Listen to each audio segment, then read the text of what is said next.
रितेश की अभी कुछ दिन पहले नौकरी हुई थी। बहुत लंबे अरसे के बाद रितेश के घर में खुशी आई थी, क्योंकि आज उसका नौकरी पर पहला दिन था। रितेश सारा दिन मन लगाकर ऑफिस में काम करता रहा और घर वापस आकर अपनी माँ को सारे दिन का हाल बताया।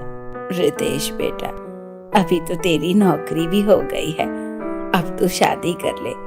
अरे क्या फायदा इस नौकरी का जब घर में रौनक ही नहीं। अरे माँ, तुम्हारी खुशी में ही तो मेरी खुशी है। अगर तुम यही चाहती हो तो मैं शादी कर लेता हूँ। माँ खुशी से कहती है, जीता रहे मेरा बेटा। पता है, मैंने तेरे लिए सुंदर सी लड़की देख रखी है। हमेशा जीते रहो मेरे बच्चों। रितेश की माँ कुछ ही दिनों में उसकी शादी कर देती है। नई बहू घर आ जाती है और कुछ दिन बहुत अच्छे से गुजारती है। बहू का नाम राधिका होता है। राधिका एक बहुत ही लालची और बदतमीज लड़की थी। एक दिन रितेश ऑफिस में मन लगाकर काम कर रहा होता है। राधिका उसे कॉल करती है, सुनिए, मुझे एक नई और चमकती हुई गाड़ी चाहिए। अरे राधिका, अभी तो मेरी नई नौकरी है। मैं इस वक्त गाड़ी कहाँ से खरीदूं? मेरे पास तो इतने पैसे नहीं हैं। बस मैंने कह दिया कि गाड़ी चाहिए तो चाहिए, चाहिए ही चाहिए बस। ये कहकर राधिका गुस्से से फोन बंद कर देती है। रितेश गाड़ी की इस बात से बहुत परेशान हो जाता है। वो परेशान होकर घर जाता है।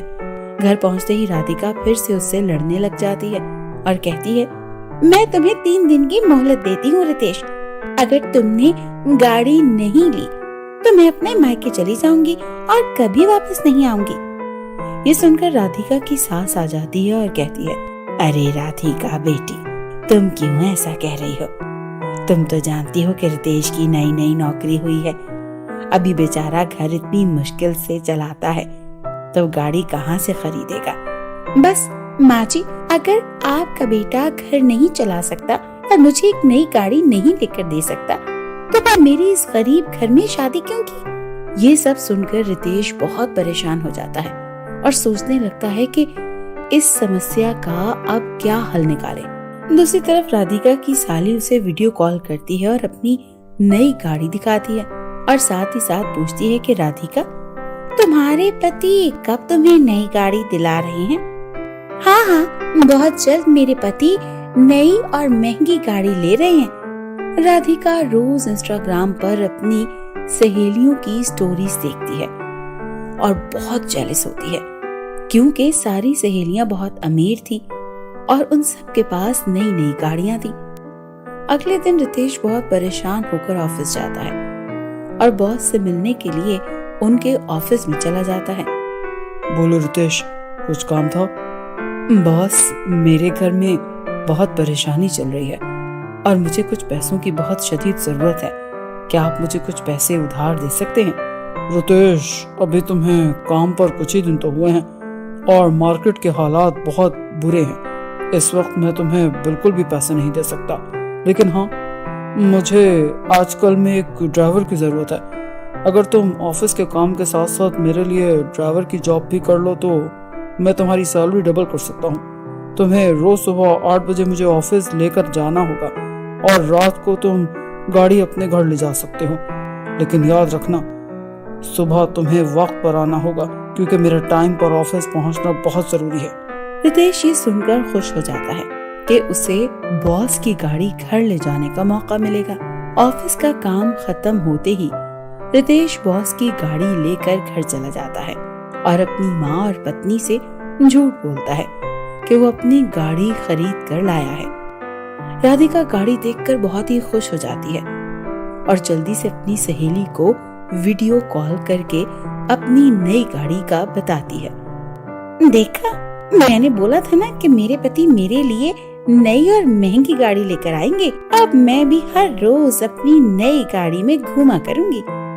रितेश इस झूठ को छुपाते हुए अपने बॉस के लिए ड्राइवर की नौकरी शुरू कर देता है और रात को बॉस की गाड़ी लेकर घर आ जाता है। ऐसे ही कुछ दिन गुजर जाते हैं। एक दिन राधिका की सहेली की कॉल आती है। राधिका, चल आज शॉपिंग पर चलते हैं, तेरी नई गाड़ी की खुशी में। राधिका शॉपिंग के लिए तैयार होकर गाड़ी लेकर निकल जाती है। भला उसको क्या पता था कि ये तो रितेश के बॉस की गाड़ी है। रितेश जब बॉस के ऑफिस जाने के लिए घर से निकलता है तो क्या देखता है कि राधिका गाड़ी लेकर शॉपिंग के लिए गई होती है। रितेश बहुत ही परेशान हो जाता है कि आज तो उसके झूठ का भांडा फूट जाएगा। वहाँ बॉस रितेश को कॉल्स कर करके बुला रहा होता है, पर रितेश अभी क्या करता, गाड़ी जो उस वक्त राधिका के पास थी। इतने में राधिका शॉपिंग से लौटकर घर आ जाती है और रितेश जल्दी से गाड़ी लेकर बॉस के घर चला जाता है। कहाँ रह गए थे रितेश? तुम्हें पता है कि तुम्हारी वजह से मैं ऑफिस से लेट हो गया हूँ और पूरे साल की बहुत बड़ी डील आज मेरी कंपनी के हाथ से निकल गई है। सिर्फ तुम्हारी वजह से मैं आज तुम्हें नौकरी से निकालता हूँ। रितेश बहुत निराश होकर घर लौट आता है और फैसला करता है कि वो आज इस झूठ के बारे में अपनी पत्नी और माँ को बता देगा। घर पहुंचकर वो राधिका और माँ को अपने झूठ की सारी कहानी सुना देता है कि कैसे राधिका की फरमाइश पूरी करने के चक्कर में उसकी नौकरी भी चली गई। माँ बोलती है, बहू, मैंने तो तुम्हें पहले भी समझाया था कि तुम मुश्किल वक्त में अपने पति का साथ दो, लेकिन आज तुम्हारी लालच की वजह से हमें ये दिन देखना पड़ रहा है। अब राधिका को भी समझ आ चुकी थी कि सारी गलती उसकी है। राधिका और रितेश जल्दी से बॉस के पास जाते हैं और उसे सच सच सब कुछ बता देते हैं। बॉस राधिका को कहता है, देखो, इस तरह लालच और झूठ बोलकर कुछ भी हासिल नहीं होता। तुम दोनों मेहनत करो और दिल लगाकर काम करो। एक दिन तुम दोनों जरूर कामयाब हो जाओगे। बॉस राधिका और रितेश दोनों को अपने ऑफिस में दोबारा से जॉब पर रख लेता है और दोनों ऑफिस में बहुत दिल लगाकर काम करते हैं। और देखते ही देखते एक दिन रितेश और राधिका अपनी जिंदगी की पहली गाड़ी ले लेते हैं और सब हंसी खुशी अपनी जिंदगी एंजॉय करने लगते हैं। तो दोस्तों, अगर आपको हमारी ये कहानी पसंद आई है तो हमारे चैनल को जरूर सब्सक्राइब करें और इस कहानी को अपने दोस्तों के साथ जरूर शेयर करें। हम आपसे मिलते हैं कुछ ही दिनों में एक और मजे की कहानी के साथ।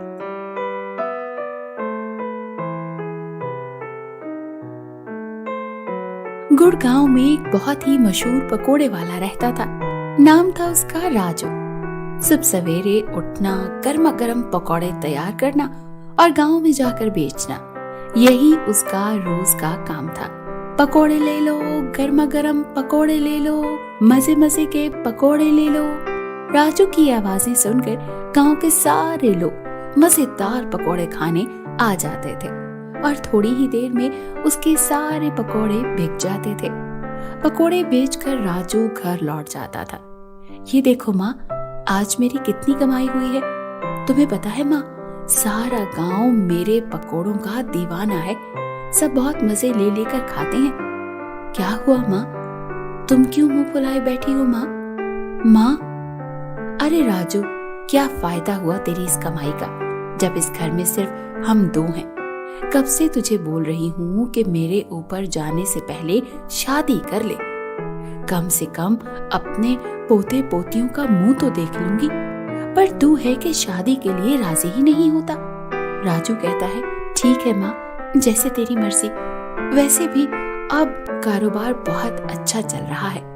राजू की माँ कुछ ही समय में एक अच्छी सी लड़की देखकर उसकी शादी करवा देती है। नई बहू के आ जाने से घर में रौनक सी लग जाती है। माँ कहती है, रेखा बेटी, तुम तो लक्ष्मी बनकर हमारे घर में आई हो। अरे तुम्हारे आ जाने से तो हमारे घर में रौनक आ गई है। रेखा कहती है, माँ जी, मुझे आशीर्वाद दीजिए ताकि मैं अपनी जिम्मेदारियां अच्छे से निभा सकूं।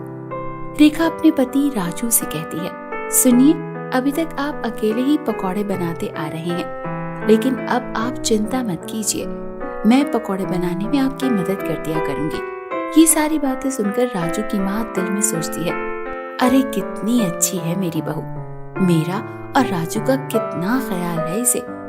अगले दिन से रेखा पकौड़ों के कारोबार में राजू की पूरी पूरी मदद करने लगी। रेखा पकौड़े बनाती और राजू गांव में जाकर बेचता। लेकिन अचानक से एक दिन राजू बहुत परेशान था।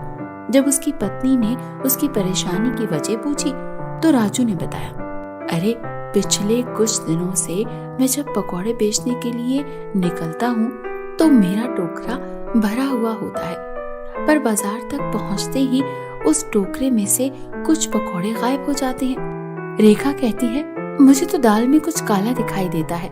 एक बात बताऊं, जब तुम पकौड़े बेचने जाते हो तो रास्ते में कहीं पर रुकते हो? राजू कहता है, हाँ, जब मैं रास्ते से गुजरता हूँ तो नदी के किनारे रुककर थोड़ी हवा ले लेता हूँ। रेखा कहती है, बस मैं सब समझ गई, अब तुम देखो कि मैं क्या करती हूँ। रेखा जो कि बहुत ही होशियार थी, उसको एक तरकीब सूझी। उसने पकौड़ों पर अच्छे से गोंद लगा दी और पकौड़ों को राजू की टोकरी में रख दिया। राजू हर रोज की तरह पकौड़े लेकर घर वापस आया तो रेखा ने उसे बोला, राजू, अब तुम गांव के सरदार के पास जाओ और उन्हें अपनी समस्या बताओ। राजू गुड़गांव के सरदार के पास जाकर अपनी समस्या बताता है। सरदार राजू से कहता है, राजू, हम तुम्हारा ये मसला जरूर हल करवाएंगे। सिपाहियों, सारे गांव में ऐलान करवा दो। गुड़गांव में ऐलान करवा दिया जाता है कि जिस किसी के हाथों पर पकोड़े चिपके हुए हैं वो जल्दी से गांव के सरदार के पास आकर अपना इनाम वसूल कर लें।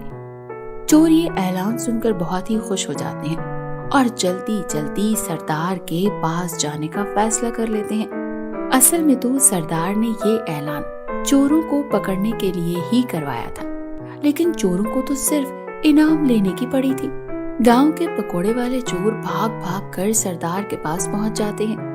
जैसे ही चोर सरदार के घर पहुंचते हैं तो सारी सच्चाई सबके सामने आ गई और सरदार ने ऐलान किया कि इन दोनों को पकड़कर काल कोठरी में डाल दिया जाए ताकि ऐसे चोर दोबारा हमारे गांव में चोरी न कर सके। सरदार कहता है, रेखा, तुम बहुत समझदार हो, तुम जैसे लोगों का हमारे गांव में होना जरूरी है।